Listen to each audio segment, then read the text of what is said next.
Hello and welcome back to the WGL APAC Season 1. We're into Week 4. We're into our final match of Week 4, in fact, Alex. And well, we've just seen a pretty good one coming out there from Karen Tiger, picking up the win 5-4 over Dark Wolves. And with any luck, we're going to be seeing another close one coming out here. Yes, there we go. I think Karen Tiger definitely took Twitch chat's energy from the sounds of things to take that one out 5-4 over Dark Wolves, but a very intensely fought battle. And I mean, 5-4, I expected it to be close. I did expect it to be 5-4 as well, if I can just say so. But probably the third time you've said. I just like the best moment you've had in your entire life.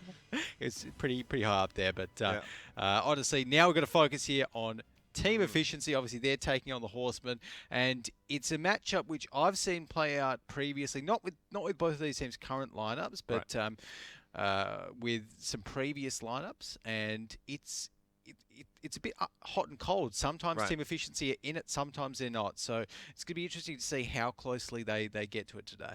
All right, well, let's start things off by having a look at the Horsemen, who are currently sitting in a pretty good position, number 4 on the scoreboard, and they've got about a 60% win rate overall in terms of the rounds that they've played. So they're doing all right for themselves. Yeah, not doing too badly at all. But Horsemen, I think they're quite an aggressive team. Definitely an aggressive team. They really like their attack. 70% win rate on the attack, 50% on the defense. That's where they get their wins. No surprises there. And they do like doing things like the Horseman rushes on some maps which other teams don't really often do. So no, you're right. I mean, coming into this though, team efficiency also tend to be somewhat of an aggressive team as well at times. Having a look at team efficiency, obviously they are a bit of a momentum-based team, we feel. Currently sitting in position 8 on the ladder, so on the ladder, technically they're very close to relegations, but I think they're pretty safe in terms of they have quite a lot of HP buff above the bottom 4. So they should be sitting okay, but they'll definitely want to pick up a win here just to put themselves a little bit safer. Yeah, no, definitely. Team efficiency. They can go toe-to-toe with the best of these teams in the league, apart from EL Gaming, because no one can go toe-to-toe with EL Gaming. But, against Horsemen, if team efficiency are having a really, really good day, right, and if they're just completely on the ball, if they get the maps which they want, then, yeah, absolutely they can take it out against Horsemen. But Horsemen so far have been looking really strong. They've been doing the trademark Horseman attacks, and that's why my pick for this one is it is going to be the Horsemen, but team efficiency should be able to win too. So 5-2 to the Horsemen. Yeah, well, I agree with you that Horsemen are going to be the victors here. I think throughout this entire week we agreed on every single prediction in terms of the winner. Yeah. So I'm going with you again on this one, and it's going to be Horsemen, but in my opinion, efficiency good enough to get 3 rounds here against the Horsemen. Yeah, so we'll see how that turns out. But regardless, it's going to be a relatively closely fought battle, at least we feel. I think so. Like, honestly, we say that my 5-2 is if efficiency is playing quite well. Yeah. But if they're having a downer day... Well, exactly. If it's a bad day for efficiency, there's potential for a 5-0. For a 5-0, exactly. Yeah. I'll have to wait and see. Well, it depends on which team efficiency really rocks up into this one. We're going to get underway onto Himmelsdorf, which is our first map. And an FE4005 coming out for team efficiency. Oh, boys. Maybe they were watching that last match. I'm sure they probably were. We tend to see Safi and Dexter posting a lot in the Twitch chat. So I would have to take a stab in the dark that they were having a look at that one. Yep, no surprises there, but the T110E5 they're going to be going with, and again, not a huge fan of the T110E5, and I think the win rate of it kind of backs that up a little bit as well, because it's only got a 32% win rate at the moment. So those American heavies and tank destroyers, apart from the T57, really don't do too well. The E3 and the E5 in our league, but I really like the FE4005, and obviously the left side being the defensive side there as well, right side being the attack, I believe.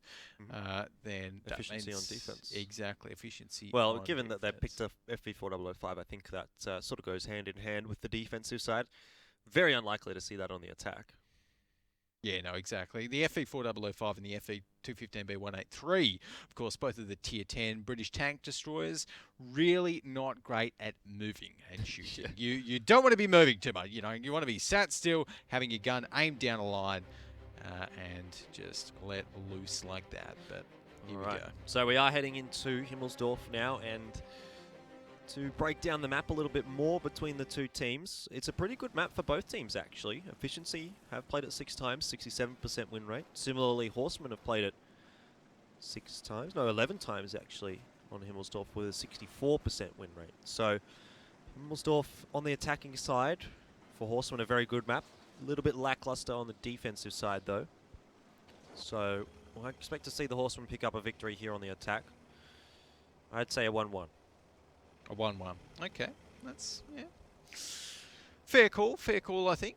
And interesting to see where Team Efficiency are actually setting up for the defense here. They are all around the 1 flag, and we've got that FE4005, that huge tank spotted out over there, and I don't think Team Efficiency got any spots in return. Of course, that hill being so valuable for spotting defending tanks from, well, for spotting any tanks from.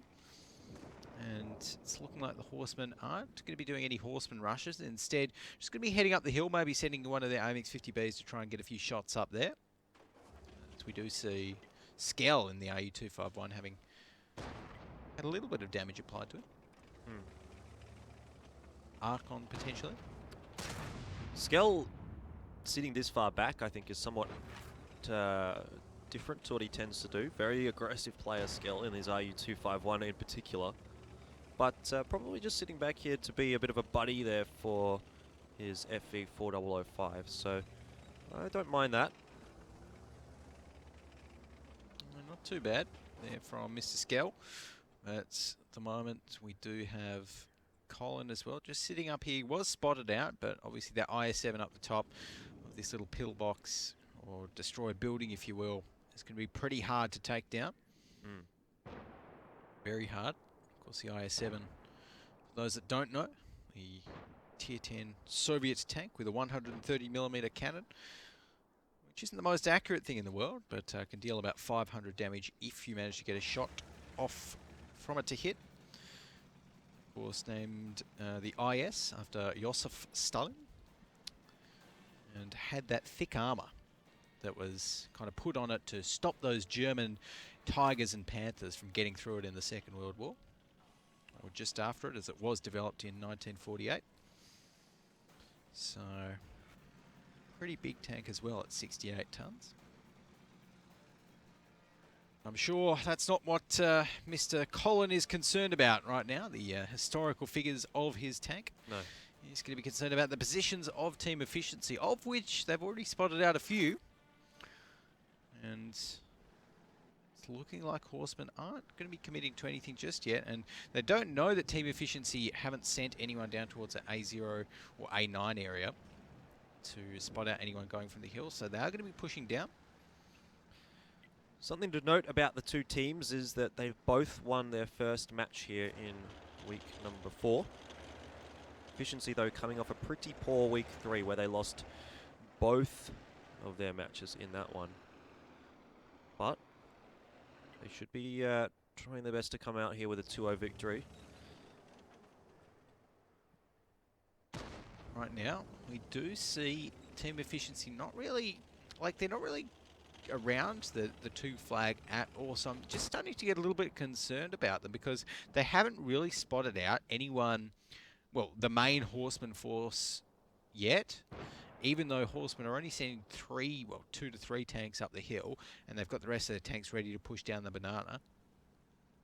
But again, we see Team Efficiency here with that T110E5. This is one of the only spots where I actually like seeing the T110E5 all the way up there in that A5 area, so it can get some really nice resets if you're sitting on that A7 cap.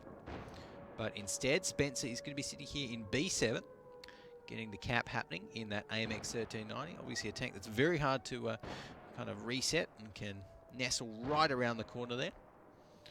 So without any damage dealt to any of these tier 10s yet, I think Team Efficiency are going to rotate, and Safi's got to be careful.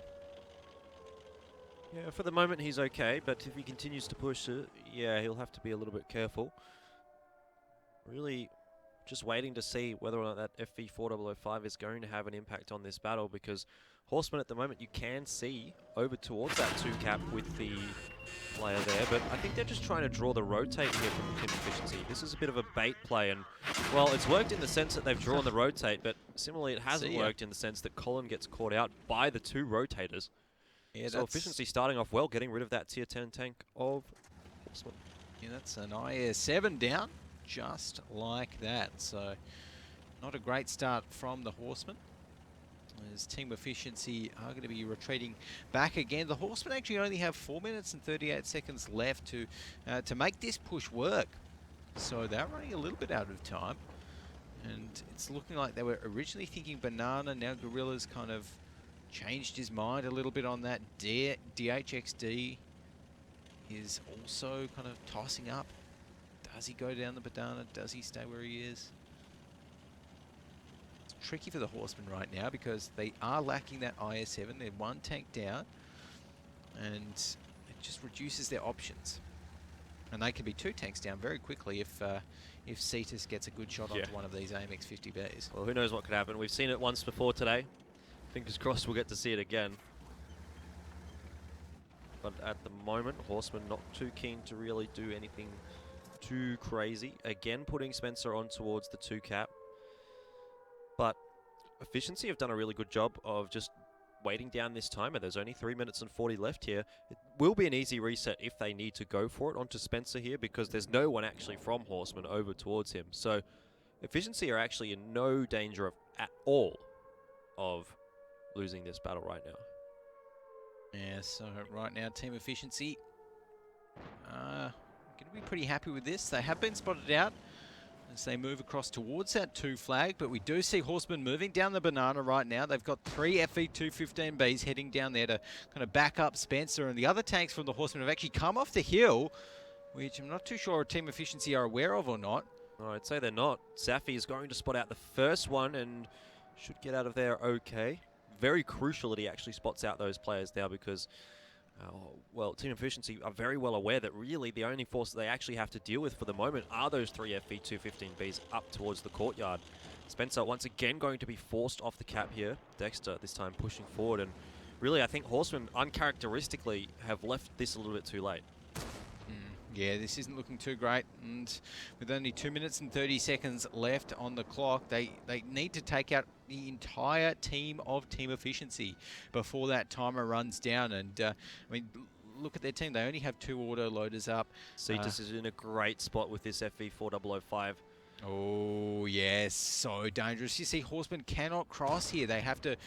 Oh, so tricky. They definitely can't afford to cross. Letting an FV4005 get a shot into the side. But they have no choice. Exactly. It's 2 minutes. They've let the time go down so far. They have absolutely no choice in this one. Bolognese is going to be stopping Spencer here as he tries to make his way forward. And this is really strange from Horsemen. I'm not sure why they've left it this late. This is definitely not what we tend to see them doing. Spencer here pushing forward, but really, what is he hoping to achieve aside from spotting out a few tanks? He's going to get absolutely demolished here by the FV4005 if the shot comes across. I think that was the shot from the FV4005.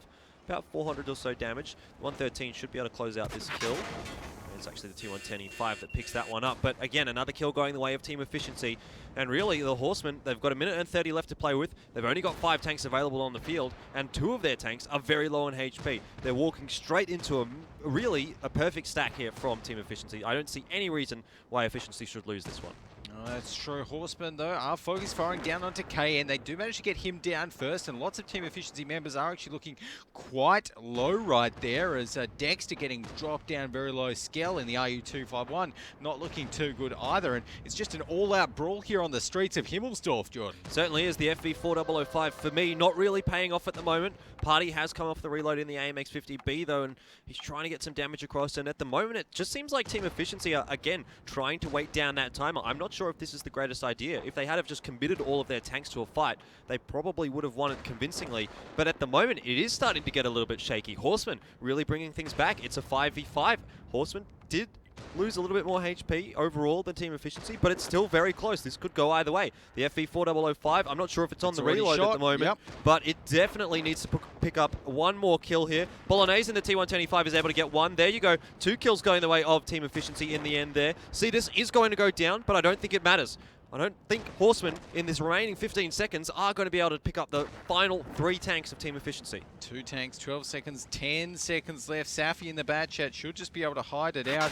And Bolognese here is in no danger really from Nandesu. 2 seconds left, 1 and 0. So again, Horsemen just leaving it too late there on Himmelsdorf. A very strange game coming out there from Horsemen. I mean, not only did they leave it very late, but they decided to sort of split up their forces. You can see the AMX-50Bs went in a different direction to the FV-215Bs, and that's not something that we tend to see the Horsemen doing. They tend to just like to move together, get onto the 2-cap, and really put the pressure on in that sort of situation there for Himmelsdorf. But unfortunately, again, leaving it too late, make some mistakes, didn't work out very well, and a good win from team efficiency. Yeah, very solid win there from TE, and even though they didn't really play that brawl perfectly, it was just a matter of time, because Horsemen left it too late, and even though Horsemen potentially might have even ended up winning the 2v2 at the end there, they didn't have the chance because the game was over. Yeah, well, I mean, that's not too good for the Horsemen, losing their attacking side there on Himmelsdorf. Generally speaking, the majority of their wins do come out of the attacking side. So that's a sort of an opportunity gone begging there for the Horsemen, which they probably needed to pick up. Obviously, this start, losing that IS-7 is not great, but definitely still something they could have come back from. And they did a pretty good job of actually getting back into this game, getting it so close. But really, I feel like Horsemen not picking up that victory there on the attacking side, this could, open things up actually for a 2-0 from team efficiency. It could do, actually, but right now, team efficiency, they've still got to focus on their attacking side. Horsemen, I don't think there are any slouches to defense. 50-50 on Himmelsdorf. On Himmelsdorf, 50-50, so they can definitely win. Yeah. They can also lose. I suppose the Horsemen, I mean, they have got that positive 80% win rate on attack on Himmels, so... Well, not anymore. Well, not anymore, exactly. A little bit disappointing for them, but I feel as though... that FE4005 didn't really work. I would be surprised to see it in the post-game stats if it dealt any more than 1k one damage. Or 2 shots off, maybe. But yeah. Oh, no, it did get a couple. Couple of shots off. I missed those early shots. But yeah, 2.2k damage. And, it's not the huge plays that we're used to seeing from it. And, that was honestly one of those situations when you're up against so many tanks which are fairly heavily armoured. Yeah. Right. The FV-215Bs, the IS-7, etc., etc. The front of the AMXs even is kind of armoured enough to not take the full damage of a hair shell, generally speaking. That I would have almost liked to have seen DHXD. Our FE4005 friend on team efficiency there load some armor piercing instead of the premium rounds, because the armor piercing, yes, it has slightly lower penetration, but you should still be able to get through an FE215B's front and an AMX's front, etc. And that just means you get a guaranteed 1,000 damage rather than a probable, I think I saw one shot for 400, one shot for 700, It's a bit of a mixed bag. toss-up in terms of that mixed bag, I suppose. But they won, so... Yep, they did win indeed. Despite the FE4005 not having as exciting of a performance as the last time we saw it, I think it certainly did a reasonable job. Getting that 2k damage out was pretty good. But we'll head over to our second half of Himmelsdorf here and see what team efficiency have decided they want to take on the attack. Interestingly enough, they've gone for the FE4005 once again. Once again on the attack. That's going to be interesting. And the Horsemen go with the T110E3. Again, not a huge fan of the T110E3. And just taking a look through both of the lineups, team efficiency is really set up for brawling, apart from the FE4005. Yeah. I wonder whether they'll maybe push up to the hill. Yeah, well, you'd have to push the hill, really, wouldn't you, with this sort of a lineup from efficiency. Yeah. The only other option might be going for a rail sort of a cap, but again, I don't. Yeah, actually, a rail cap might work for team efficiency. Just taking a look at their lineup. It could, but I don't think it's as strong as sort of that hill push. Certainly would be a little bit more unexpected, but I don't know if I favour it as much there. Did they have the RU251 team efficiency? I'm just trying to remember. It's just gone out of my head. But either way, you know, whether they have the AMX 1390, then that does make the rail cap slightly easier because you can just hit the AMX 1390 right behind the little building there. You Yeah. just kind of poke it there, and it makes it very hard to actually Reset. get the cap reset. You have to push right up, and then they could actually put their FV4005 onto the very left side of the rails and try and get some flanking shots like that. Yeah. Which could work, but. Definitely not see. a strategy that we would have seen coming out before. Certainly might catch No. Horsemen off guard, but whether or not Team Efficiency decide to go for that, it's that or go for a hill push, if you ask me. But we've been wrong before. Right, so they Could be do have wrong the again. AMX 1390, so it's possible, but at the moment, instead, we do see Cetus going for what looks to be the hill, and that makes sense. Oh, no, oh, okay, so he's just sitting here, sitting in that J9 area. We've got Gorilla doing what he does best in the T110 E3 and just looking right down the rail yard. And it looks like Spence has to be a little bit careful. Does look like that. Spencer hasn't taken any damage just yet, but he's got a huge amount of enemy tanks surrounding him. Skell might be able to get a shot off. It does seem that's going to be the case. Spencer takes a little bit of damage, but in the end, gets out of there okay. Spencer there, should be fine. Got Colin as well, and his 113 poking around the place. Wasn't spotted, I don't think. But Cetus is ready and waiting to get those shells off. Oh, misses. And that's danger with the FE4005. It's still not a particularly accurate gun on that one. 183mm cannon. Slightly easier to handle than the 183, but really not the most versatile of guns. So it looks like Cetus is maybe going to be moving now, or maybe not. Actually, just taking a look at the mini-map, it looks like he is just going to be staying there. And, oh no, heading up the hill. Maybe. Or not. Yeah, he seems a little undecided as to where he wants to go, but at the moment, Team Efficiency just playing back a little bit. I expect they're probably just looking for a pick to come out here from Cetus. Maybe if he can get a big damaging shot across, that's going to be enough. That's going to be what they're looking for. But really, not making any committed movements anywhere just yet. So, right now we do have Team Efficiency with Skell poking out a little bit. And that AMX 1390. See if he can get any spots happening. I think the answer to that is no, he cannot. The Horsemen there pretty steadfast in holding that one line. That one cap even. And the one line. The rail yard. So Yeah. it is going to be very hard for Team Efficiency to push up there. So they may in fact need to go for a two-flag push just out of necessity because they've been spotting a few tanks out there. Ooh, tracked. Yeah, he has a repair kit, but he's only just now opting to use it, and that might be just too little too late. He's already taken 2/3 of his HP and damage there for Fulu, so. And, well, that's not a great result for the Horsemen starting off there. Not a great use of that repair kit at all. Just used it slightly too late, so he took another few shells worth of damage there. If he'd kept on rolling, then maybe he would have been slightly safer and taken less. But Faluso, not going to be too happy about that. As we've got the rest of Team Efficiency rotating a little bit. Cetus is still there on his little hill spot. And FV4005. And it's looking like Team Efficiency may be going for a hill push. Yeah, well, we did sort of expect that that might be the case. Although this is a little bit later than I would have said they probably were going to go for it. Still, better late than never. Exactly. So if they go for the hill push right now, then maybe push a few tanks up the banana to hold back and go for any late rotators from the Horsemen. Then that might work pretty well. I really like the idea of having that FV4005 down in that A or B line and getting a guy on the cap, on the 2 cap, and just letting the FV4005 rain damage down upon anyone that tries to reset that cap from Horsemen. That's how I would envision this sort of a team composition working out.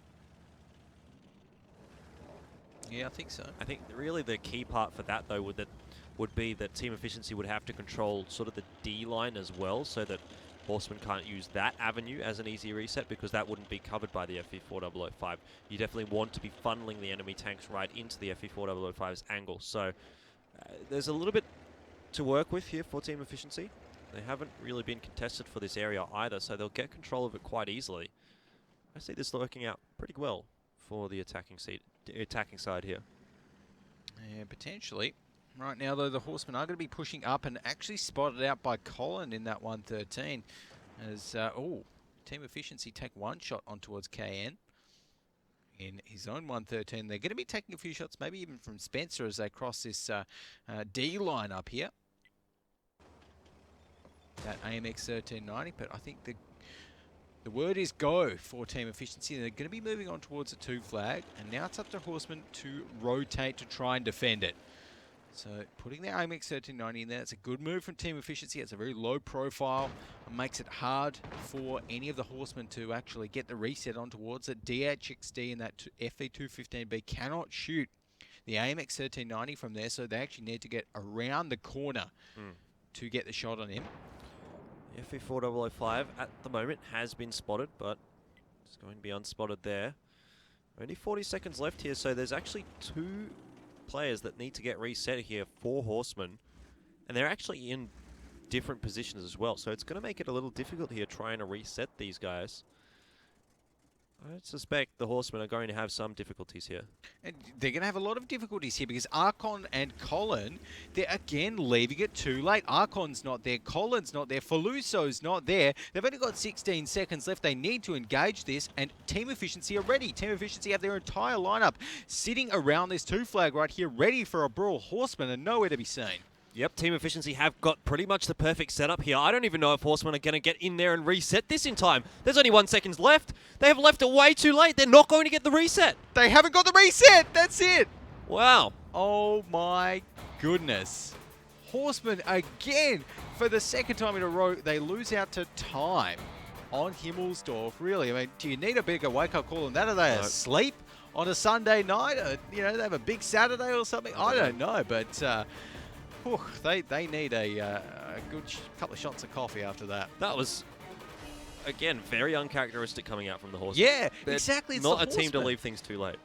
Exactly. So, very surprising. But, I mean, Team Efficiency, they're going to be pretty happy. They've just been essentially gifted 2 free wins from the Horsemen. And, yeah, they did have to win to kind of, make that strategy and kind of make the plays. But overall... I mean, did they even lose a tank there? I don't think they no lost one lost a tank in that entire game. In that one. In the entire round, even. But there you go. Yeah, it was a very pacifist sort of a match up there. I think there might have been about 3,000 damage total done between the 2 teams. So I'll have a look at the damage stats later on. But certainly not a lot of damage going across their Team Efficiency, as you mentioned. Really just getting a free win out of that one. So 2-0. And can't complain there for Team Efficiency at all. No, exactly. Team Efficiency, they're going to be moving into towards their next map, which I believe is Ruinberg. Just taking a look there. We've got Ruinberg, I think. It is an interesting one. Horsemen should be able to take out the attack on Ruinberg. I think even though they're a little bit asleep there, even though they really kind of didn't show us much on Himmelsdorf, to be fair, I feel as though moving on to Ruinberg, we should see a 1-1. But... well... yeah, you say that, but Team Efficiency haven't actually lost a game on Ruinberg yet. It's their best map. Right. 5 games on it. They haven't lost a single one. So Team Efficiency, I think they'll be pretty confident heading into this one. Well, actually, if we're going off the stats, then you're right. Well, speaking of stats, I think we should take a look at how much damage was dealt in total there. A little bit the more than I thought. The FE4005 actually did get some damage. Cetus there. 2.3 thousand damage, but yeah, not really many shots dealt, and I think that counts damage after that. Yeah, it definitely counts damage after. So yeah, it was a solid few shots there, and it's like again the T110E3 we see lose once more and rack up the loss percentages on that tank. Like after seeing the actual rates of it. The win rates of it and the loss rates of it, seeing it on 32%. Every time you see the T110E3 now, well, every time I've seen it this weekend, it's been like, oh, wait a minute, it did nothing. Yeah. You know, oh, look, a T110E3 that did nothing. You know, it's like... Definitely has been a little bit of a lackluster tank this weekend, and really across the board. I don't think you can really argue that it was the fault of the T123 in that battle in particular. No, But I mean, again, but still, it's slow. It takes a lot yeah, of time to rotate. You know, a T110E4 is going to be able to get, respond a lot faster. And I would actually really like to see a T110E4 picked for the kind of A5 hold. I think there on Himmelsdorf with a little yeah, that behind little a little side mound. box. Yeah, yeah, that could work out. But nonetheless, we're not on Himmelsdorf anymore. So we are on Ruinberg, and I think we're interested to see if Team Efficiency have any crazy tanks to show us today. Another FE4005 maybe on Ruinberg. Maybe. Wouldn't I'd be the like to worst see of it. picks. Not But going to be no. starting off here though. Nothing too crazy here on Himmelsdorf. Instead, we are going to be seeing IS-7s on both sides. Team Efficiency going to be going with two of those ones. The Soviet Tier 10 heavy tank, developed in 1948, that never reached production. Did you know, Jordan? I did not. Now I do though. Yeah. As with quite a few tanks in World of Tanks, but Yeah. yeah. Team Efficiency are lucky that there's no bridges on Ruinberg, because the IS-7 really struggled to drive over them because it was 68 tons. Well, it wasn't the heaviest tank going around, especially considering some of the crazy things the Germans had coming out. But regardless, still a good tank coming out here, especially on Ruinberg. We've seen the IS-7 used to perfection on the defense. On the offense, though, here for Team Efficiency. Yeah, it's going to be interesting to see how they use it. Obviously, it's got a high alpha damage, about 500 average damage per shot. The rest of the tanks were looking fairly kind of stock standard, I think it's safe to say. And I suppose we do have an IS-7 on the other side as well. But the issue for the IS-7 is that you really don't want it to be flanked. So yeah, on the defense, when you can kind of control it, it's okay. But if it gets flanked, then it's only got 2.15 thousand HP. So it doesn't have much of an HP buffer for a heavy tank. No, definitely not. But we'll see how Team Efficiency are going to utilize it here. Would make sense for them to head into that 2-cap, get those IS-7s in that sort of a hull-down position in the sort of F6 square. Well, at least one of them. Maybe put the other one over towards the 2-cap. Wouldn't be the worst of options. Certainly seems like they're making their way in that direction as well. But the Horsemen, their setup is looking okay for a 2 defense. That'd definitely work out for them. At the moment, we are going to be seeing Team Efficiency, well, maybe doing exactly that as they head towards the 2-cap. The Horsemen, interestingly enough, have 2 tanks up near that 1 flag, but one of them is a Batchat, so should be able to retreat and head back towards the 2 flag fairly quickly. Bolognese there, well, showing why the IS-7 is picked. Ricochet. Ricochet indeed. No damage going across yet, despite a lot of shots being fired. Bolognese, you can see, trying to make his way in towards this standard position that we see the IS-7s get in, but I think Fuluso being in that relatively forward position is going to make it a little difficult for him to get up there without taking much damage. But again, really most people on Horsemen are only going to be able to hit that top turret from the IS-7, so might not be the easiest of times to actually damage him. We'll see what he decides to do, but for the moment he's content to just sit back and wait, as is the rest of Team Efficiency. Yeah, there we go. So right now, just about 2 minutes on the clock, and Team Efficiency have not committed to any 2 flag pushes just yet. While fully committed with their team, they still have the option to retreat, which I think is always nice to have, as looks like the Horsemen are pretty well set in terms of the defense here on that 2 flag. They've got a good solid couple of tanks in that town near the 2 flag, and again, those 2 up the top with, I think, Spencer in the AMX 1390 down on that K0 area. But at the moment, without Horsemen pushing in, the Horsemen have no move left but just to wait. I think Safi actually might be pushing up a little bit, and whether Safi's testing the waters here or whether he's thinking maybe if Team Efficiency push in towards the 2 flag, he can maybe start a little bit of a cap out on the 1 flag to kind of distract the Horsemen as well. Yeah, I don't mind a split sort of a strategy coming out on Ruinberg. I think it's one of the maps that it can actually work on. Yep. Not a lot of maps that it tends to work on, but certainly Ruinberg, it's an option. Having said that, though, Safi is going to need at least some of his other team efficiency members to really push this 2-cap to try and sell that the rest of the team is there so that he can get onto the 1-cap unharmed, because still you can see Gorilla and Colin hanging around towards that 1-cap for the moment, but they are starting to rotate now, so if Safi times this right, and even if he's not going for the 1-cap and gets a bit of a rotation around behind some of these guys from the Horsemen, that can work as well. Could do, potentially. But right now, we do see team efficiency still not committing to anything. So this is actually not really the team efficiency that we're used to seeing. Often they will be the first ones to get in towards the cap and the first ones to kind of commit to it. But they're playing very guarded right now. And, well, they've just lost out a bit of HP on towards Dexter because of it. And it's not really damage that they can trade back too easily. Without their IS-7s, excuse me, coming into action, coming into the play.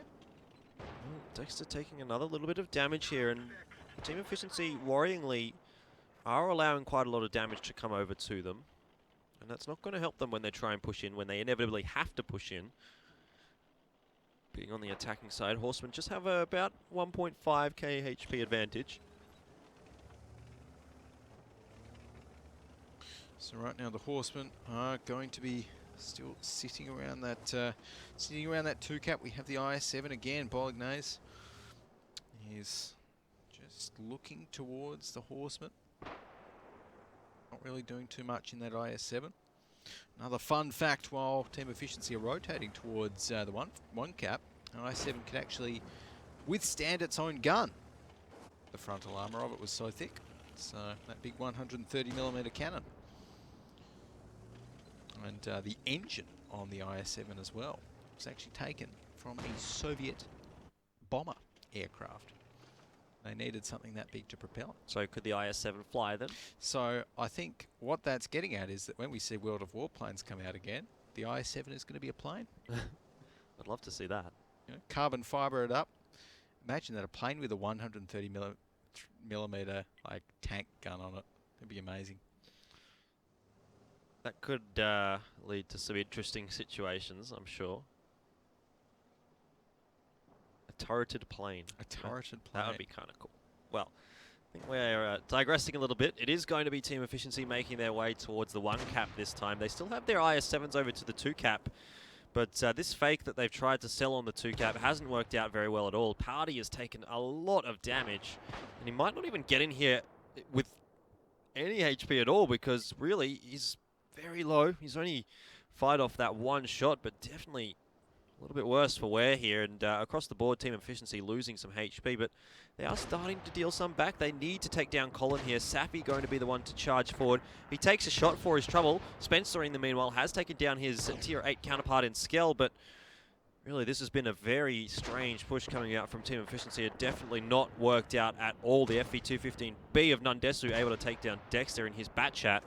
And really, they're still having trouble getting rid of Colin.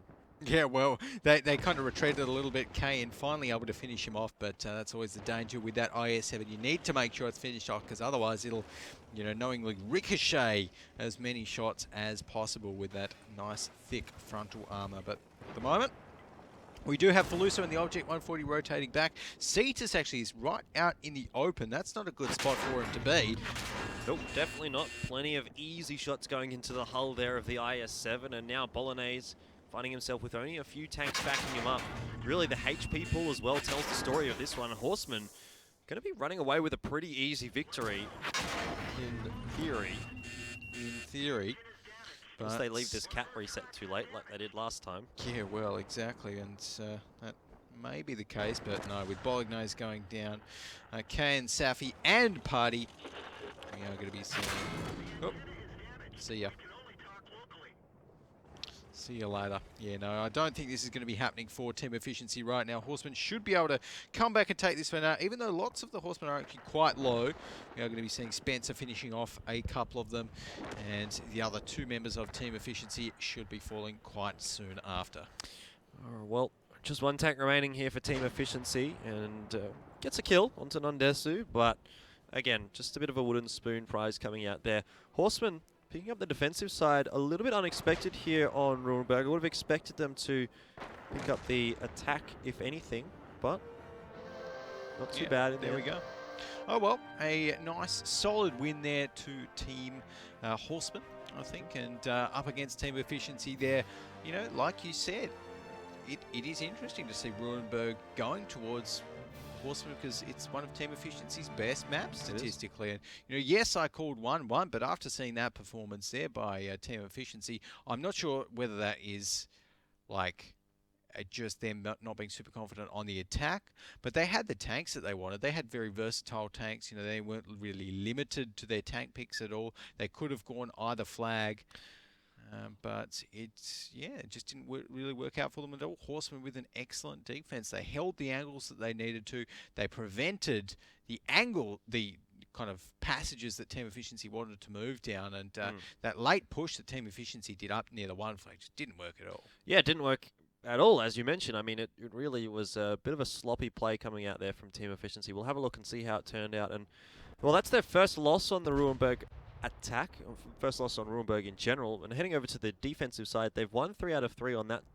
So, well, we'll see if the attack of Horsemen, which generally speaking is pretty good, is going to be able to hold up against the defense of Efficiency here on Rurenberg. But as far as Horsemen go on Rurenberg attack, they've played it 3 times, so they've only won it once. So, take of that what you will.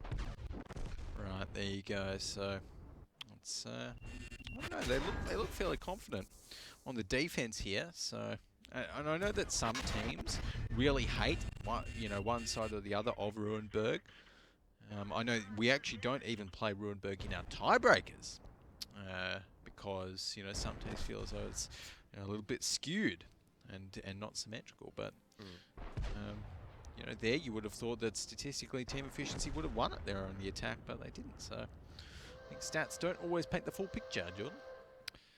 Yeah, well, at the moment, still 2-1 up in the favour of Team Efficiency, so they're doing okay for themselves. But I think if they go down 2-0 here on Rurenberg, they'll be a little bit disappointed. Horsemen definitely wanting to get that 2-0 back. And before we get too far ahead of ourselves, let's have a look back at that first half of Rurenberg, see how it turned out.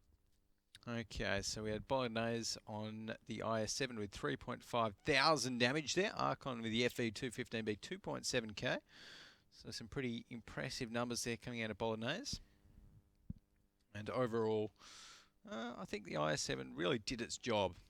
At least Bolognese's did. Cetus down the bottom with 1,000 damage. And Dexter and his batch at 5 shots fired, only one of them really going through.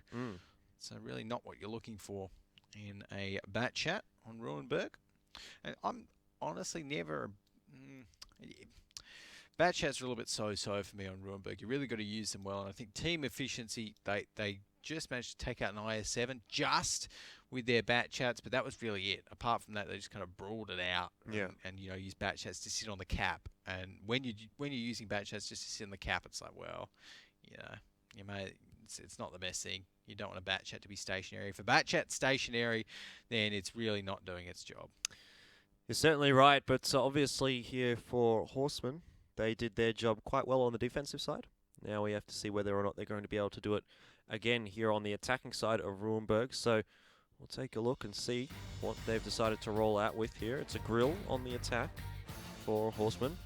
And for Team Efficiency, pretty standard lineup. Couple of AMX 50Bs. Don't mind that. Yep, not too bad. I like the AMX 50Bs, but the grill of 15 on the Horseman side. Focusing on that a little bit. Quite like it on the attack.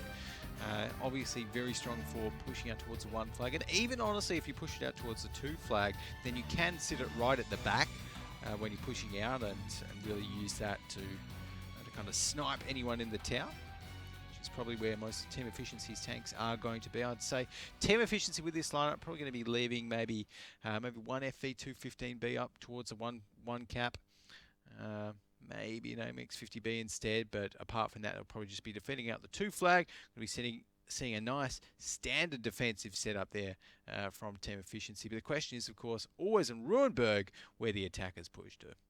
Yeah, that's certainly right. But on a completely irrelevant point, I really like that piece of music. That's my favourite piece of music that comes out of World of Tanks. There you go. Yeah.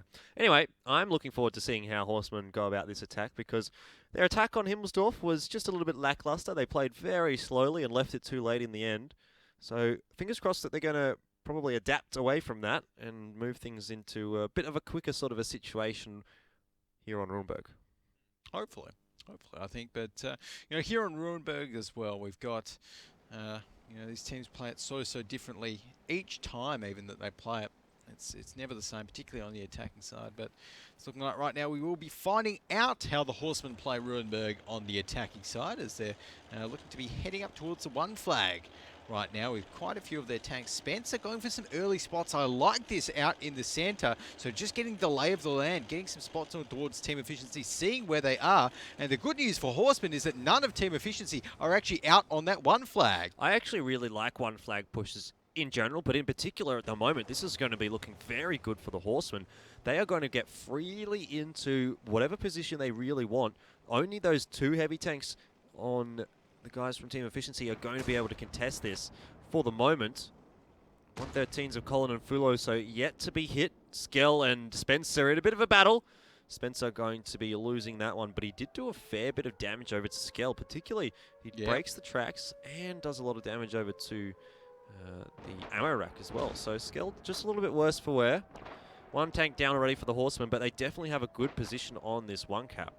Yeah, it's looking pretty good for the Horsemen there on the 1 cap. They're now able to set up effectively defensive lines on that cap itself, and it's going to be quite hard for Team Efficiency to retake that, because that's essentially what they have to do right now as Horsemen are setting up to defend it. I mean, if we look at both teams in terms of their tanks, I think Nundesu needs to get into a spot where he can actually contribute.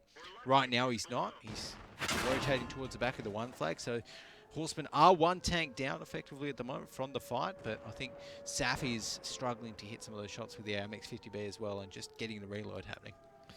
Yeah, the resets have come across a couple of times here. Horsemen still got 90 seconds left on that cap, but they put another player on, down to 45 here, so Team Efficiency don't have a huge amount of time to play with. As I say that though, Hawks moving off the cap again. And at the moment, the Horsemen just content to sit around. Efficiency similarly. Not too aggressive at the moment. Skell trying to push around through the town, but he's been spotted out, so he can't make too many moves, being such a low HP tank, especially considering he's below his HP, he's below his half HP mark. Yeah. Yeah, no, definitely. And with a damaged ammo rack. I think that's a knocked out loader even, but yeah, definitely slower loading times either way. Right now, though, we are going to be seeing Team Efficiency moving up towards this 1 flag right here, and potentially looking to get the final reset and maybe even take out Gorilla as a nice shell ricochets off Colin's tank. And Horsemen, they're just brawling it out here. It's a real meaty brawl.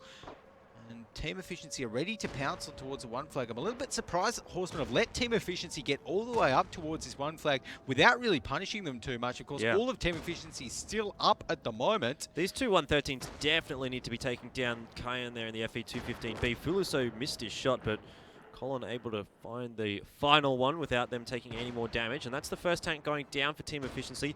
Both sides of this battle currently have some very low HP tanks and need to be careful with their positioning, but Horsemen have decided to move off the cap, and now pressure has been lifted off the shoulders of Team Efficiency.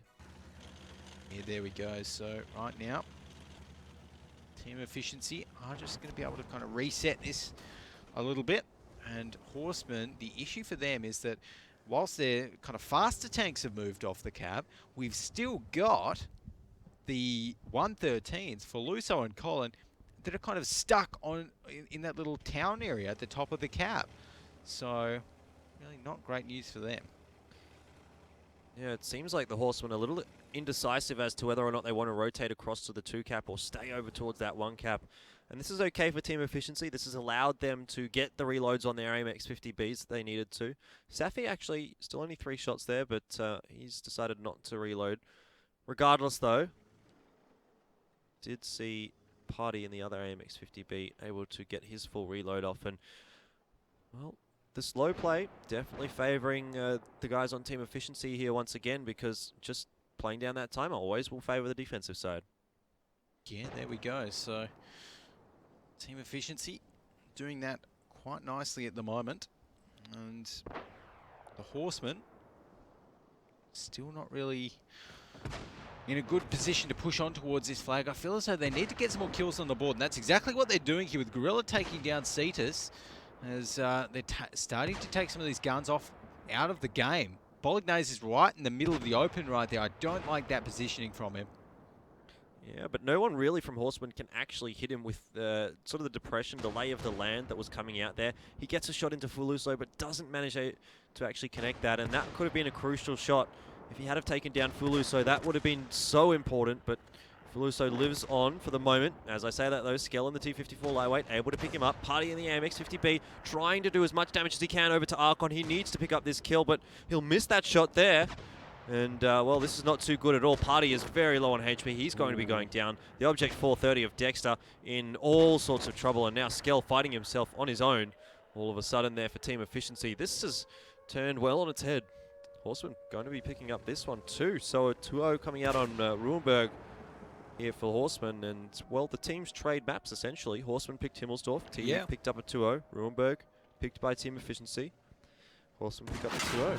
There we go, and I definitely wasn't expecting a 2-0 here on Ruhenberg at all. I think it's pretty safe to say there, Jordan. So, well, they get it in the end, and they're going to be pretty happy with it, the Horsemen. And again, I think that the danger there for team efficiency is that, you know, when they've gone 2-0 on a map like that, they're not going to be too happy, right? Like, we keep on harking on about how team efficiency, they're a momentum-based lineup, and when they go 2-0 down on the map, you know, that I feel as a really will slow them down a little bit, and you know, potentially create a bit of a thorn in their sides. Well, I was going to ask you what went wrong there for team efficiency on that one, but why don't we just have a look instead, see how things turned out. Yeah, so right here, I think this is where, look, I like the idea of the Horsemen pushing up towards the one flag right here. The team efficiency had no one on it, but really I don't know, wasn't too convinced about the 113s pushing all the way up there in towards the town. I don't think it offered too much, and it just put them into some dodgy spots. This was by the time Horsemen had re-rotated off the flag. And again, the Horsemen, they didn't have that grill out in the game for very long at all, doing damage. I would be very interested to see, you know, how much damage that grill got on the scoreboard finally, because I just have a suspicion that it wasn't too much, you know. Well, I'll be honest, I didn't even really realise there was a grill on the map there. Well, exactly. There you go.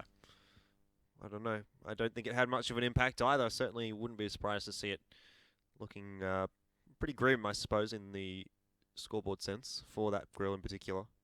Yeah, well, there we go. But the Horsemen, look, they played the push okay early on. They got on towards the flag. I felt as though maybe instead of pushing those 113s out, what might have been a good idea is if they'd actually got all of their tanks actually onto the flag and just focused on cap pressure early on and just got it down to 20, 15 seconds and put the pressure on the Horsemen instead, because I think they only put 1 or 2 tanks on the flag, and with another one on there, it would have really kind of upped the ante, I suppose, for team efficiency and maybe force them to get out of position a little bit more. But team efficiency, they didn't move out of position there. It was. Yeah. Oh, well, regardless of the situation, the Horsemen picking up the 2-0 there on Ruhenberg, bringing it back to 2-2. So looking pretty good for them after the initial slow start. Let's have a look and see how that grill did.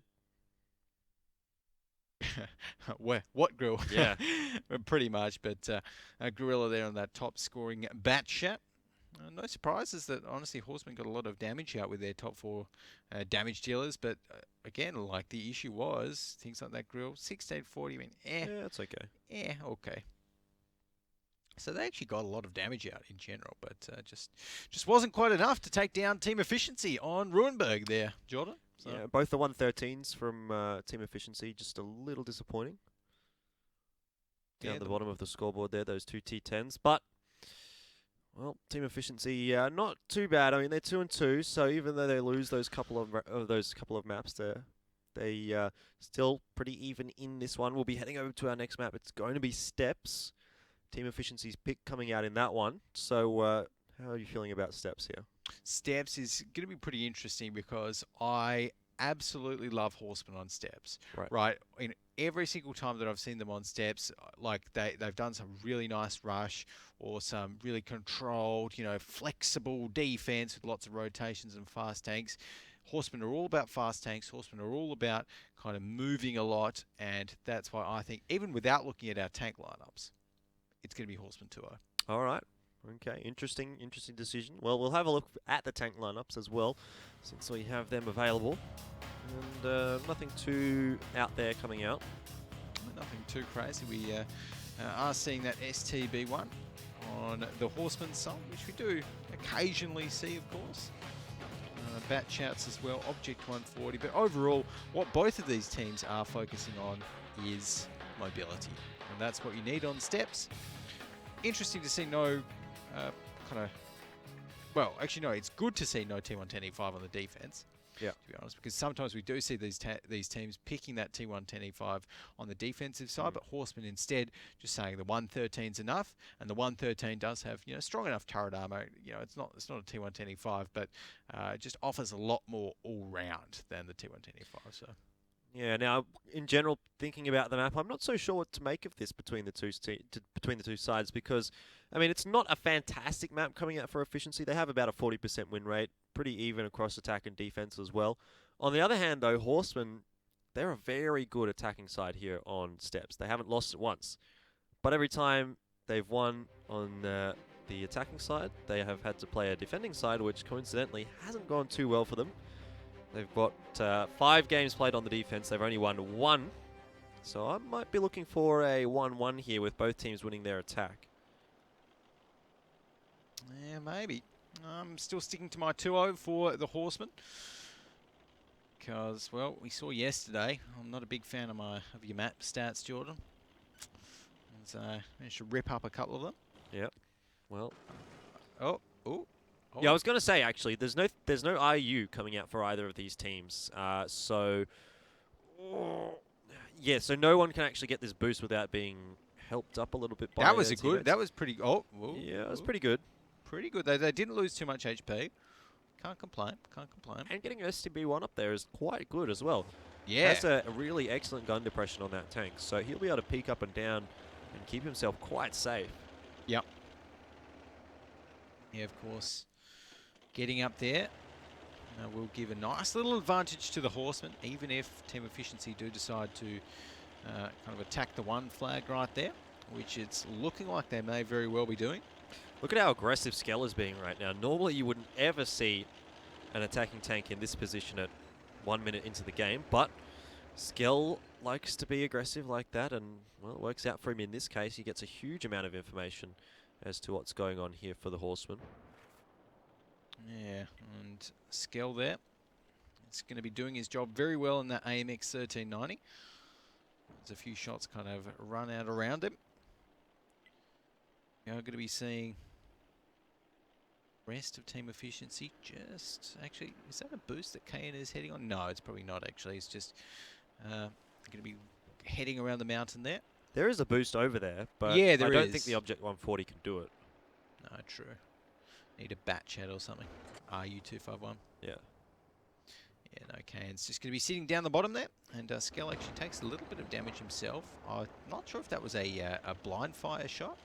Might have been, honestly, because he's not spotted. Colin's spotted, though. So, looks like Faluso there in the Object 140, just getting a few blind fires on towards the cap. Knows that someone's in there. And I actually really like this from Skell. And I think Team Efficiency have done this before on Prokhorovka. They've got the AMX 1390, but they actually put the camo net on it, right? And camo net crew skills means that essentially it's like the sneakiest tier 8 tank that you can get. Yeah. When it's still, you can sit it behind. I think even that little bush on the flag gives a little bit of extra camo. Yep.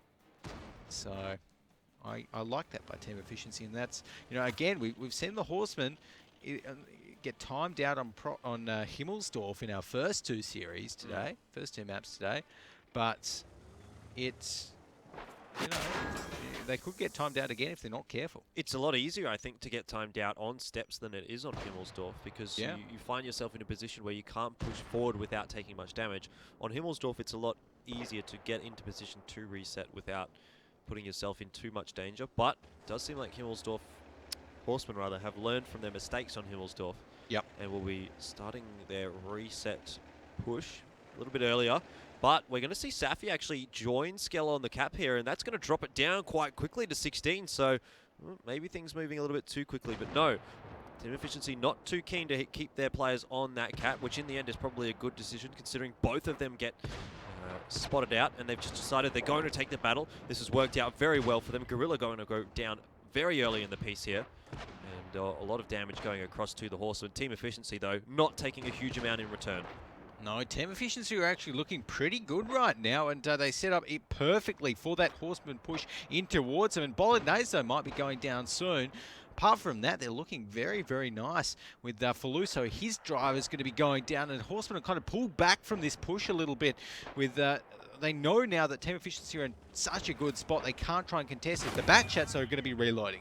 Yeah, well, Horsemen definitely losing out on that trade. They get a 2-for-1 in Efficiency's favour, and Horsemen definitely lost a lot more HP than Team Efficiency did. So really nice play coming out there from Efficiency, getting that pressure exerted from the cap and just utilising that from the Horsemen. And unfortunately, Nundesu up in that STB1 on the boost hasn't really been as effective as I would have liked. Yeah, that's the danger about having that tank up in the boost. Yeah, the STB1, it doesn't have the best accuracy, 0.36 meters per 100 meters on that cannon.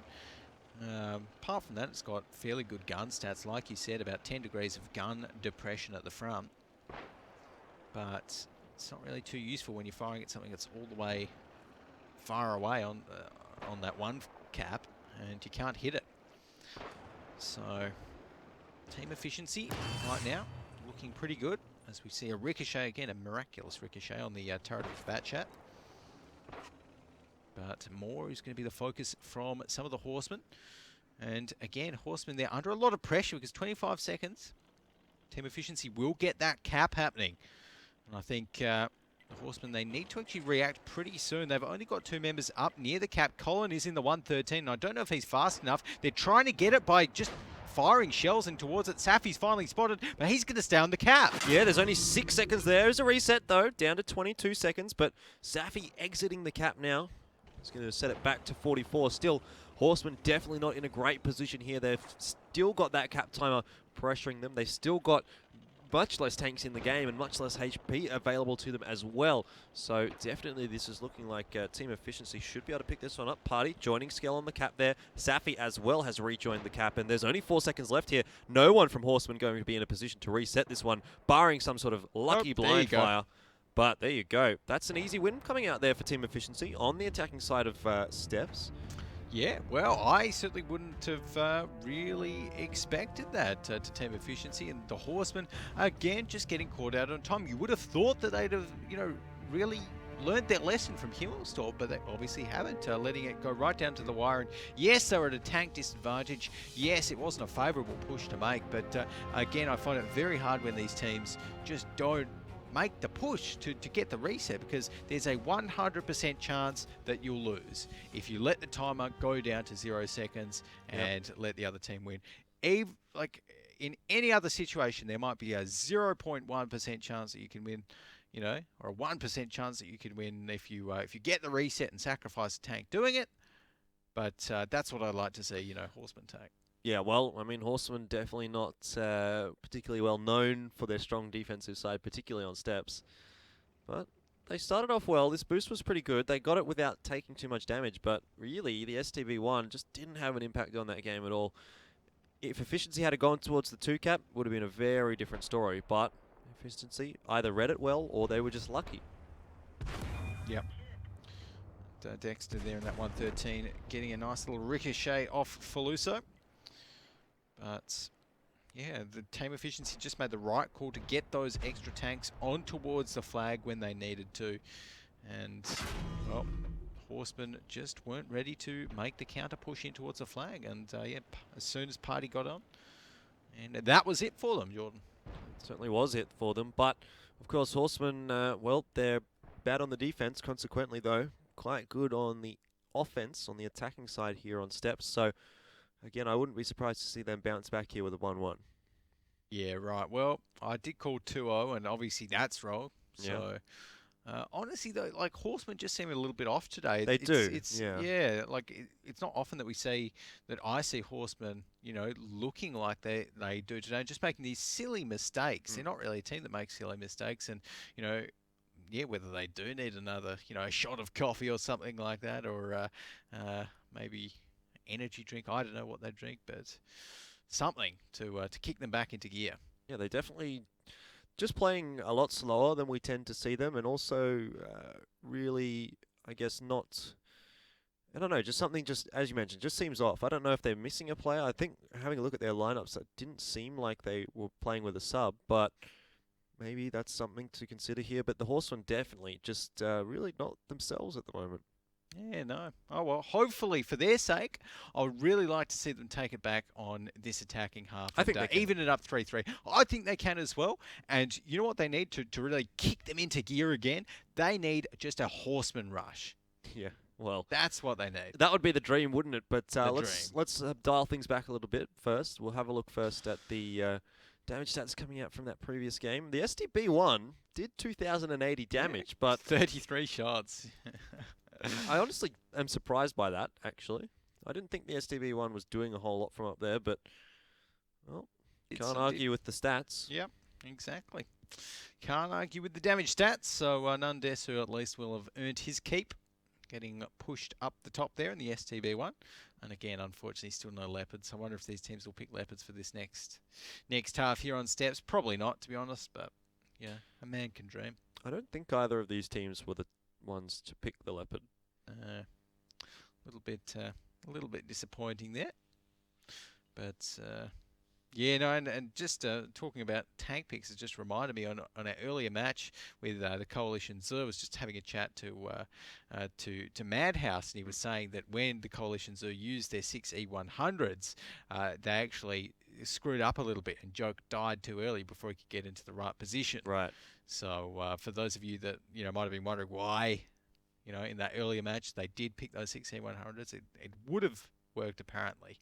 Well, according to Madhouse. I mean, he's always going to say that. Easy to say, yeah. Easy to say that. Easier said than done, I think, pulling off that strategy. I don't know.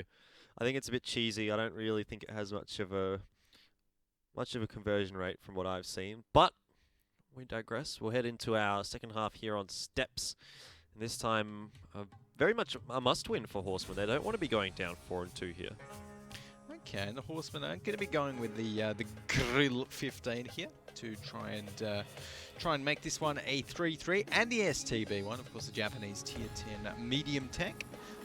In the meantime, we've got on the team efficiency side 2 Object 140s, 3 Bat Chats, a 113 and an RU251. So again, the focus, as always on Steps, is on mobility, and I like that Horsemen's probably going to be going for a 2-flag push with that lineup, sending the Grill down towards that little valley on the right and getting it kind of right at the back. The Grill does work down there quite well, actually. Maybe even going for a delayed push instead of a Horseman rush.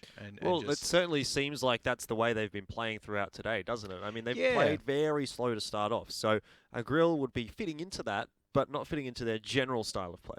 Yeah, no, it's going to be interesting. I don't think you do rush with a Grill, but no. Who knows? Maybe if you're Horsemen, you do. We've seen crazier things come out from them, and I remember the first time that I kind of heard about the Horsemen was actually when I saw a photo of them, and they all had their horse masks on. Yeah. And it was like, wow, who are these guys? And they play exactly how they dressed in that photo. Usually, which is pretty aggressive, pretty crazy. Out there. But we're not seeing too much of it tonight, which is a little bit disappointing. But hopefully we see it in the next couple of matches. But, to be fair, they've won 2 so far, so definitely keeping in there with team efficiency. All right, well, we're heading out here into Steps, and we're currently 3-2 in the favour of efficiency, but Horsemen, statistics say, should pick up the attacking side here. Have yet to lose on the attack on Steps. 70% win rate overall on their attacking side. So, on paper, they are looking good in this one. Still, though, I think the statistics haven't been what they could have been this week. We saw it really letting me down yesterday. So, it's definitely... On paper's one thing. Yeah. On Pixel is another, I think, exactly. Jordan. So, You're going to be seeing Team Efficiency setting up for a defense right now. I think they... Do they have one? No, that Dexter's not up on the boost right there, I don't think. And Moore is even further up. So they're setting up for a very aggressive defense. And the Horsemen, it's looking like just going to be holding back with their grill 15. And just trying to get a few nice long-range spots out towards it. Towards the Team Efficiency guys. I'm not too sure if that will be happening or not, but no one from Team Efficiency has been spotted out just yet. And I think if you're Horsemen right now, what do you want to do, Jordan? Well, I tell you, they want to make their way towards that 1 cap, but with Nandesu, I'm not sure. I think they want to get him a little bit more towards the 1 cap here and try and bait a few of the Team Efficiency members to peek into him, because really, I feel like when you pick the grill, you need to be playing around the grill, really, as opposed to just being like, okay, we've got a grill, well, let's do this. Yeah, it needs to be, we have a grill, so we need to do this strat so that the grill can work. And actually, that's very interesting. Nandesu's kind of gear there on the grill going to be going with the enhanced optics, which we don't always see. Often, most grill players actually end up going for the enhanced camo. Okay. I feel we've seen a lot of camos before on the grill. Well, it makes sense. Yeah, it makes it a little bit harder to spot. Already has a pretty nice camo rating, honestly. It is strange to see the optics coming out there for the grill, because generally speaking, a tank destroyer will not be spotting for itself. So, well, see how this works out. Yeah, but more there, trying to get a few spots across. And, you know, it's not to say the grill can't stay hidden without, you know, a camo net. It can still hide pretty well, but it just means it's hidden for a little bit further. But overall, at the moment, Colin is kind of protecting that grill. We've also got Spencer in the AMX 1390 within range to help out if Nandesu does end up getting rushed there. But Team Efficiency are playing it fairly safe, just throwing a few spam shots out every which way. I think they might have seen Spencer potentially around there somewhere, because we just saw a shell hit the rock in front of him. A few spam shells coming out there from Team Efficiency again. They can afford to do that, of course, with their STB, their Object 140 and their 113. Or rather, the Object 140s on Team Efficiency side on the 113. Right now, no cap pressure. So early on, Horsemen playing some not too fast. Again, fairly slow. Just waiting it out, trying to get some picks, trying to get some trades on Team Efficiency before they go. And as of yet, we haven't really seen any damage come across. About 3 minutes, almost 4 minutes have gone by. And just a very slow-paced game coming out. Again, this time Horsemen on the attack, playing very slowly. It's really weird to see. I'm very perplexed as to this change of heart from the Horsemen in week 4, but we have seen some very different stuff coming out this week, so I guess it is consistent with how this week has turned out. Yep. Yes, right now we do see... Oh, no, Spencer actually taking a big shot from, I think, that was... Moore. It would have been from Moore. Yeah. Must have been a few shots Moore there. and someone else, yeah. Yeah. Safi to clean it up. So, good start here for Team Efficiency. That's a little dangerous now for Horsemen. I thought they were going to do a bit better on their attacking side, but already off to a pretty poor start. Yeah, not great. As Safi's crew will be repairing that turret a little bit, but deciding not to use the repair kit on that, which is fair enough.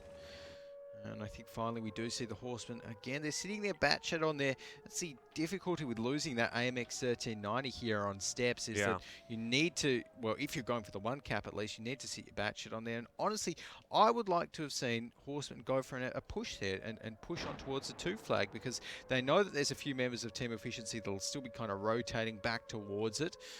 I know Horsemen didn't really have those 2 tanks, Hawks and Nandesu, up at the 1 flag to kind of coordinate the push, but really I felt as though that one opportunity that they had, or that they might have had, to get aggressive, now they've just kind of thrown away a little bit, and now just have to play the cap game, which often goes 50-50. Yeah, but the ball is now in the court of Team Efficiency. Horsemen have made their move. It's time for Team Efficiency to decide what they want to do, and it does seem like they want to get in there and get that reset relatively shortly. They don't want to let it get down too low, which is not a bad move here from Efficiency, especially considering they have the HP and tank advantage. They should win a bit of a brawl if they have to, but they don't want to take too much damage here as they make their way in. 41 seconds still on the clock there. Horseman, Gorilla is going to be spotted, and he'll move back off the cap here. So the pressure has eased, but Team Efficiency have moved up. They've got some good map positioning now. Relatively safe behind the train tracks here, but it makes it so much harder for Horsemen to pressure that one cap now. Yeah, that's the thing now. Horsemen, they can't really go in towards that one cap without Team Efficiency absolutely going ham on them. And now Team Efficiency might even try to catch them as they're retreating. Yeah, it certainly seems like that's going to be the case here. And, well, Colin taking the lion's share of the damage at the moment. Only has 405 HP to play with. That's about one shot from a Batchat. And for the moment, he's surviving. But there you go, Bolognese, as soon as he comes off the reload here. Oh, a very, very low amount of damage coming out. I think the 113 probably would have hoped for a little bit more damage than that. But he's going to be going down nonetheless to Skell. Colin did manage to pick up Bolognese, so a 2-for-1 at the moment between the two teams. Horsemen still losing a little bit more HP than they are dealing, but not a bad trade. Yeah, not the worst there for the Horsemen. Unfortunately, Hawks in that Batchat, his loader has been damaged a little bit, so we'll be slightly slower on the reload. But overall, like you said, not a bad trade. They've still got the same amount of guns on the field, and well, that is, of course, the main thing. I think Nandesu in the grill, I wonder if he got many big shots off there. Could have done. Now, the difficulty again here for Horsemen is that the timer has run down quite a lot. There's only 2.5 minutes left, and at this point in time, 2.5 minutes left, it's almost like a cap is off the cards here for Horsemen. They basically need to take out everyone from Team Efficiency, because with just this little amount of time left, Team Efficiency are not going to be letting Horsemen get an easy cap off. No, you're right. And Team Efficiency right now, if they know where the rest of the Horsemen are, they might go in towards Faluso and try and kind of close him off. But with Horsemen sending 2 tanks down towards that 2 cap, Safi might be in a little bit of trouble soon in his Batchat. Less than 2 minutes to go, but like you said, you know, the time is ticking down for the Horsemen. They can't really go for the cap because it will definitely be reset. But Safi caught out. Yeah, he certainly has been caught out, but he'll get behind that very small ridge. He survives for now. Still got 3 shots left in the clip here, so a Batchat with 3 shots left is still dangerous, despite only being on 32 HP. Needs to be careful of his positioning, though, because he's very close to being caught out here by the Horseman. His track eats a shot, but it's not going to help him in the end. STB1 of Archon coming over the little ridge there is going to pick up the kill. Don't know if that'll be enough, though, here. Team Efficiency have lost the advantage in HP and tanks, but the timer playing definitely in their favor. Yeah, 1 minute and 15 seconds so is a lot of time, so it might just be enough for Horsemen to try and make something work. Of course, we do need to get Team Efficiency still alive to reset the cap. Archon going down fairly low, and Dexter is not in the fight here for Team Efficiency, so they're a man down. Yeah, he's had to rotate all the way through the south because he was up in a bit of a duel against Nandesu and couldn't really push up towards the north. That's exactly where Nandesu was holding. But having said that, he's now actually in a very safe position here. And really the timer has gotten way too low for a cap to be on the cards here for Horsemen. It's just basically down to either Team Efficiency, a lot of them surviving, or even if these two over towards the 2 cap go down, Dexter is able to sit around and survive for long enough to close out this game. So I don't think Horsemen are going to have enough time here to play with. Yeah, no, I completely agree with you. I think this should be a pretty clean win here for Team Efficiency. All they have to do now is survive. And, I mean, Party, it's looking like maybe he'll go down. And, yeah, Dexter's 1 shot. No one's killing Dexter in 12 seconds. No. Not a chance. Even Party shouldn't be in too much difficulty here. Gorilla actually missing that first shot. But regardless of how that turns out, Dexter miles away from the battle here. And once again, the Horsemen losing to a timeout. There we happened go. on Himmelsdorf. Well, in a sense, happens once again here on Steps. Well, twice again on Steps even. So, there you go. And the Horsemen, oh, really, I'm not too sure what's kind of up with them today. They just have been playing way too passively for their own good. And, you know, 4-2, that's now reflected in the scoreboard. And with Team Efficiency 1 map away from winning this best of 9 series, I mean, I wouldn't have expected this. Like I said, I thought it was going to be a 5-2 to the Horsemen, but with the way that they're playing, I'm not surprised that Team Efficiency are kind of Really taking control here. Yeah, team efficiency definitely capitalizing on the poor performances of the Horsemen here, but we'll see it coming out here on the replays again. Team efficiency just playing down that timer. Yep, just like that. And, you know, even here, they didn't need to go that aggressive as they did, but you know, they decided to, and they did get some good shots off on towards the Horsemen, took a few members out. But there they went one apiece, or two apiece even. And with Safi still, oh, that was so unlucky. Well, yeah, but Safi was not going to get out of there alive regardless of how it turned out. In the end, though, team efficiency, they had enough players alive on the field to time that one out there for the Horsemen. And, well, 2-0 going in their favour on steps here. Probably wouldn't have expected that, but it was team efficiency's pick. So, obviously, they were feeling a little bit confident on that one, and certainly worked out well. Now finding themselves 4-2 up with a great opportunity to close this one out over the Horsemen.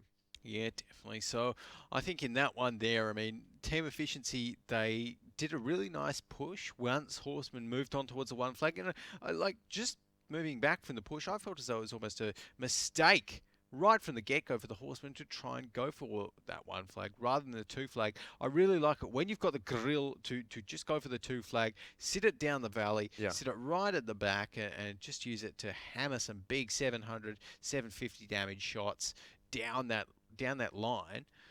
But no, weren't able to do it. Yeah, I don't know. Did you think the grill was particularly effective there? I guess we'll have to have a look at the post-battle stats and see. I think that's going to answer the question there, and I think the answer for the question is yes, because 4.1 thousand damage on the grill. You cannot argue with that. So Nandesu definitely did his job.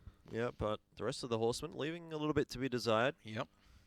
Across the board, it's just been a very weird day. Yeah, no, exactly. And I think the other half of the Horsemen there, if we, you know, head down south to the remaining 7 players, and honestly, the Horsemen, they did a fair amount of damage. Yeah, well, I mean, like, only 2 players from efficiency survived. Yeah, exactly. So, overall, it wasn't, you know, a bad effort when push came to shove at the Horsemen, but they were just a little bit too conservative with their They with actually their probably fights. would have won if they had been a little bit quicker because they had the advantage. Definitely. Yeah, Dex was one shot from death. Another minute on the clock and they would have won, really. Yep. They would have been able to chase down Party and find Dexter as well. Yep. But And obviously we know it's a 10-minute timer. 2-4. So team efficiency going to be pretty confident heading towards this next one, which I believe is on Prokhorovka. That sounds correct to me. And I like team efficiency on Prokhorovka, honestly. I'm not too sure what their stats are because, again, I ripped up my sheet yesterday. But yeah, well, you're right. I do like them on Prokhorovka as well. They're statistically speaking, they're a much better team than Horsemen are. Well, I think hopefully I haven't jinxed it there for their sake, Jordan. Yeah. But yeah, Horsemen on Prokhorovka, they sometimes actually from memory I've seen them pick even a artillery piece on Prokhorovka. That might be interesting. Well, I suppose we'll find out. Yeah, we will find out because we do have our tank lineups ready. So let's have a look and see what's going to be coming out here from efficiency. And well, no artillery. Lots of STBs from Horsemen. Okay, that's a little bit interesting there. And team efficiency going with their trademark almost. IS-7 here on Prokhorovka, the solo IS-7 that has worked so well for them in the past, and that IE-251. Yeah, but they're on the defense this time, aren't they? Yep. So normally when we see a team efficiency picking the IS-7, they take that on the attack. True. And put it in towards the western flag. But on the defense this time, we'll have to see how it turns out. Yeah, no, I think either way, having one IS-7 can't really hurt you. You know, it can still poke around, and particularly from long ranges like we're used to seeing on Prokhorovka, that IS-7's armor becomes much harder to hit it in its weak spots. You know, and harder to hit it on different angles. So I do like that IS-7 there, picked by team efficiency. The STBs there by the Horsemen, a very versatile tank. I think we've seen it. EL Gaming do the STBs before? Did they do the? There was one team that played on Prokhorovka that picked almost entirely STBs. Yeah, I'm pretty sure that was EL Gaming. I don't think it was EL. No. I think it was someone else. But regardless, it won, and quite convincingly as well. So Horsemen here have set themselves up okay in terms of the tank picks, but moving over on to Prokhorovka, team efficiency are a little bit better, statistically speaking. Yeah, it's a Horseman rush pick, honestly, with all of those STBs and Object 140. So I really wouldn't be surprised to see them just gun straight for team efficiency and kind of go for the throat, so to speak. Well, I would be, because I mean they haven't been doing that all day. So Yeah, well, exactly. maybe it is time to change things up though, because what they have been doing hasn't been working. So an aggressive sort of push coming out here from Horsemen might just be that little bit of sugar and spice that they need to Make all things nice. Yeah, exactly. It's right now. Horsemen are not going to be going right towards Team Efficiency, which is a little bit disappointing. Team Efficiency, though, looks like they're taking the fight to the Horsemen. Skell's just been spotted out temporarily, but we've got 3 Team Efficiency members heading up towards the hill and taking hill control. This could be dangerous, though, for Team Efficiency, because if Horsemen engage their remaining members on the 1 flag... Spencer just got wrecked. Oh, wow. Must have taken a shot from the IS-7 and probably one of the TVP or STB over there from Team Efficiency. Yeah, and the thing about that shot and why it makes so much of a kind of impact is that now Horsemen know that there's think rather that there's all of Team Efficiency in that they know they're pushing there, you know, and they think that they've got a million tanks, you know, set up ready for the 1 flag defense. Whereas in actuality, if the Horsemen had kind of rushed on towards that 1 flag, they would have been able to get the easy kill onto Bolognese. They would have been able to push further and get the kill onto Party. And all before the time that these 3 bat chats from Team Efficiency join the fight. Well, this will be an important passage of play now, because Horsemen have rotated back towards the southern end of the map. They're going to be looking to rotate across the tracks, it seems, over towards the eastern part of the map. But we can see here, of course, Team Efficiency have got 3 bat chats set up in perfect firing positions. Moore will miss his shot there onto Fuluso, but Fuluso's in no man's land. He is going to be taken down here, regardless of how many shots it takes the bat chats. And there you go, the first tank going down there for Horsemen. Not a great start. Remember, they need to win this battle because they're already down 4 rounds. They're going to trade 1 back. Colin picks up Dexter, but Safi, in the meanwhile, grabs Gorilla. Yeah, there we go. So a few trading back and forth between Team Efficiency and the Horsemen here on Prokhorovka. But Skell in that RU-251 is going to be sitting and trying to get D-spotted in that little bush there. I think Horsemen, now that they've only got 5 tanks left, they have to be very, very careful and try and go for the picks where they can. They need to be aggressive and seize their opportunities because they're not going to have many more, particularly if Hawks goes down. Yep, Hawks has been caught out there up towards the northern end of the map, and he's really on his own, so definitely can't afford even to be spotted, and has to avoid being spotted. But really, the Horsemen are just being left floundering at the moment. Team Efficiency looking fantastic here on Prokhorovka, and well, if this comes up to a Team Efficiency 5-2, that's going to be a little bit of an upset. It's going to be a pretty big upset, I think it's safe to say. But, you know, Team Efficiency, they played really well yesterday. They're continuing that play today. And they've just got 1 more round to win it, to actually make it happen. And again, this is the Horsemen that we're not used to seeing. They're on the attack. They've wasted about 4 minutes by not pushing in towards the 1 flag when they had the opportunity. They're, again, letting their timer tick down. And yeah, there's still 6 minutes left, but going off the Horsemen's past track record in this best of 9 series, you know, they should push soon. They definitely need to make their move. They've always been letting things get a little bit too late, but really, it's hard to blame them when they're down in such a position like this. It's hard to say, all right, guys, we need to move forward and put ourselves in vulnerable positions when they've already lost so much HP. Like, I can understand why they're being so hesitant, but when you're on the attacking side, that's just what has to happen. Exactly. Exactly. You need to make the use of as many opportunities as you're given on the attacking side, particularly when you're down in numbers, because, you know, there may only be 1 or 2 opportunities throughout the rest of this game where Horsemen, you know, see a tank that they can go for and to even up the score, and they need to go for it. But at the moment, Team Efficiency, I'm kind of liking where they're holding. They've got all bases covered, if you will. Got the TVP out on this other side. Of course, TVP, Czechoslovakian Tier 10 tank.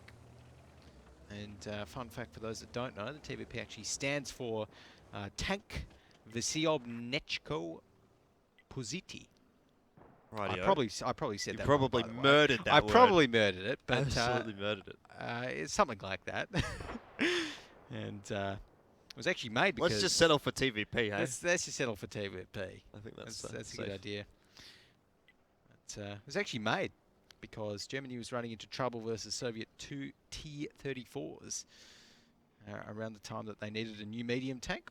And they asked their good friends in Skoda auto manufacturing to build one. So that's where the TVP came from. And it was actually based off the best sort of elements they could steal from German, British, Russian, and Czech tanks at the time. So a few little fun facts about the TVP, which was also the last truly independent Czech tank to be built around that time. So right now, though, team efficiency aren't going to be too worried about any of that because they're just happy. This is exactly what they need Horsemen to do. Like, just do nothing. Because if they do nothing, then they win. So it's like, oh, awesome. Horsemen are giving us another free win, guys. Yeah, well, that wouldn't be the first time this series. Yeah. Skell's been spotted out here by the Horsemen, but I don't think he's under really any pressure at all. He's got the backup of a couple of his tanks, probably more, and Safi can get shots in towards any of the Horsemen that try to contest this position from Skell. And 3.5 minutes left on the clock here. Horsemen have, once again, it feels like, left things a little bit too late. Potentially, if they don't go right now, then I'm going to get seriously worried for the Horsemen.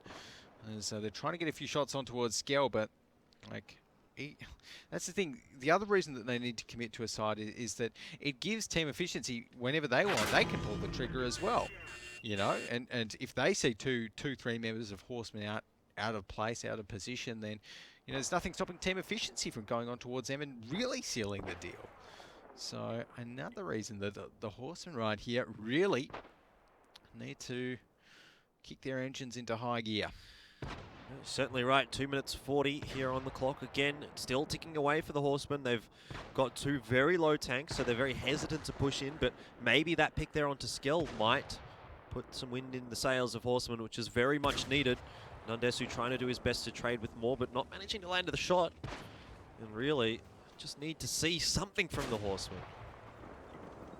Something. And the Horsemen right now are going to be pushing up a little bit, but again, it's 2 minutes, just about 2 minutes left until this ends, and Safi, he's going to make his way up the hill. Just getting from where the Horsemen are to the top of the hill is going to take them like a solid 35-40 seconds. Yep. Like, just to do that, and they don't have that time. They don't have that luxury to do that, and they're still not moving too fast. Look at Colin. He's just, poking, just having a little stop, having a cup of tea in the STB one, and yeah, I have no idea what the thought process is behind this one for the Horsemen. And well, I mean, even if they pick up more here, which is unlikely as it is, there's just no time to work with. We've said it so many times here throughout this series. The Horsemen have just been beaten by the clock. Yep. There's no other way to say it, and with 1 minute and 20 seconds left, they're finally trying to push in, but look, there's obstacles here. The Horsemen can't just trample over them all. There's a town that they need to get through, so... Safi putting out so much damage up from his position here. He takes a shot, but really he'll be happy with that trade, and so will team efficiency, as they're going to pick up 2 tanks without loss. Safi now under a little bit of pressure again, but the STB still on the reload. He gets a free shot across, and he should be able to get out of there okay. Doesn't really matter in the end, though, because, well, Spencer's just going to come charging over from the top of the hill, but misses the shot there. Spencer on the reload. Safi as well, but the Ram, rather, is going to close it out. Still, doesn't matter really in the end there for team efficiency whether or not Safi survives, because Colin and Hawks, the only remainders, and as I say that, Colin going to be going down here, and it's really just down to Hawks here in the Object 140 with 30 seconds left on the clock. I think it's safe to say, Alex, it's going to be a 5-2 here in the favour of team efficiency. I think that is very safe to say here, Jordan, and Hawks, he's giving it a good try in the Object 140. It even ricochets a shot, but 2 shots even, but the IS-7 takes him out in the end, and there we go. 5-2 to team efficiency. Again, Horsemen just leaving it too late. By the time that they went, well, too little, too late. Yeah, very good stuff coming out from team efficiency there, but certainly did seem like the Horsemen rather, were a little bit off. Speaking of Karen Tiger, seemed like they were a little bit off as well, but yeah, just a very weird game in general there coming out from the Horsemen. I mean, team efficiency won't be complaining, but I'd really love to know what was going on in the Horsemen camp there. Who knows? Who knows? But maybe they know something we don't. Maybe they were, I don't know, trying something new. I mean, they have Well- points to play with, I suppose. They're not going to get relegated, yeah, I but suppose. But what were they trying? The lose strategy? yeah, the lose strategy. Because if so, it worked out pretty well. Where'd you get that strategy? Yeah, probably copied it off my random game strats. Yeah, But yeah, I've actually tried by hand at a few of these medium tanks that these guys play because I'm not normally a medium tank player. Right. And, Yeah, you like the Tog. I like the Tog. Yeah, I'm a Tog man myself, but no, it hasn't really worked many of my medium tanks because I play them like a tank destroyer or like a heavy tank, and it doesn't work. No. Yeah. But yeah, here team efficiency, just able to get the edge early on, and I feel as though like the Horsemen were so skittish throughout that entire series and that battle particularly, because as soon as the RU-251 got chunked about 700 damage at the start of that one, right? Like, yes, it was a big amount of damage, but they didn't know that the rest of the team efficiency were there. It's not like they spotted them all. It's just they said, "Ooh, our RU-251 got chunked for 700 damage. Let's all run away." Yep. Like rather than pushing in towards it and you know actually committing to something. Yeah, usually Horsemen are the ones that will be like, well, we don't care. Exactly. We don't care. We're just going to Exactly. keep going. And in that situation, that was definitely not the case. Horsemen did not look to be as gung-ho as they typically are. This time, having a look at the post-battle stats, the TVP up the top there. The STB is really okay, I suppose, for the Horsemen there. But again, like, keep going back to it, but they need to play a bit faster. Yep. Yeah, like taking a look at other elements of their play, there was nothing wrong with the Horsemen's technical skills. You know, they aimed their guns well, they angled their turrets, you know, they angled their tanks well, they hit the shots when they needed to, but the issue always was that they just didn't have the right communication or shot calling. I'm not too sure who the shot caller is on Horsemen, whether it is Faluso or whether maybe they're trying out a new shot caller. I'm not too sure. Well, that could be a possibility, like changing their in-game leader, the shot caller. It certainly did seem like a very different vibe coming out from the Horsemen there. The strategies were very, very much a lot slower. But I don't really see the sense in, if that was the case, if they were changing up their shot caller, why would they be doing that when they've been having a pretty good run so far? So who knows? Who knows, I guess. But, well, I think this week is looking, honestly, the Horsemen need to snap out of that. yeah, Whatever we just saw from the Horsemen, they can't bring that forward because otherwise, their chances at finals looking towards that are going to be diminished. They need to just play normal Horseman style, which is a lot more aggressive than that. It's a lot more decisive, less scared, and I mean credit where credit's due as well. Team efficiency played well. Yeah. Right. But you know, they team efficiency had some good strats, but you know, Horsemen really some big mistakes as well. Well, it's been a good day here for the guys on team efficiency. It's been a good week for them as well. They've actually gone 2-0 throughout this week. But having a look back at today's results, the first two matches, I think, reasonably expected results. But obviously, Karen Tiger Dark Wolves going to 5-4. That was a little unexpected. Yeah, no. Well, you expected it. I didn't. Yeah, I expected that one, but EL Gaming and TCZ, I definitely expected that to be a lot closer than it was. I mean, even if coalitions were just taken one map, you know, I really would have liked to have seen that, but EL Gaming, nope, just did not let them do that. And again, a weird match there between Horsemen and Team Efficiency. I expected to go the other way, 5-2 in favour of the Horsemen, but nope, not going to happen in the end. And, well, Team Efficiency are going to be pretty happy with those extra few points that they've got. Yep. And I don't know if it'll be enough to pull them off the 8th position on the ladder. I think there were a few points more than that below number 7. But I guess when we see the standings, we'll get a better indication as to how that is. Yeah. Regardless of that, though, I mean, they're going to boost themselves much further above the bottom 4, which is really the important thing. Yeah. Exactly. That's the most important thing right now, making sure that you're safe from the bottom so that you don't get relegated. Well, speaking of the standing, let's go ahead and have a look and see how things have turned out after the 4th week here in APAC. No surprises. EL up the top there. Efficiency actually overtaking Dark Wolves. Okay. And Horsemen have dropped from number 4 to number 6. after this week. So we're starting to see Meltdown really secure their position at number 2. B Gaming now challenging that one as well with the loss of Coalition Zoo from EL. So again, still that sort of, well, now really I think it's sort of the 3 to 5 position is the one that's shaking up more so. But, well, definitely... Honestly, even 3 to 8 is there's only kind of, what, 4 points in it. Definitely a very interesting part of the standings there. But really, Gold Bass, Run, and Epic Gear Profit as well as Twist. Poor old Twist. They're not catching anyone. Poor old Twist. That's disappointing.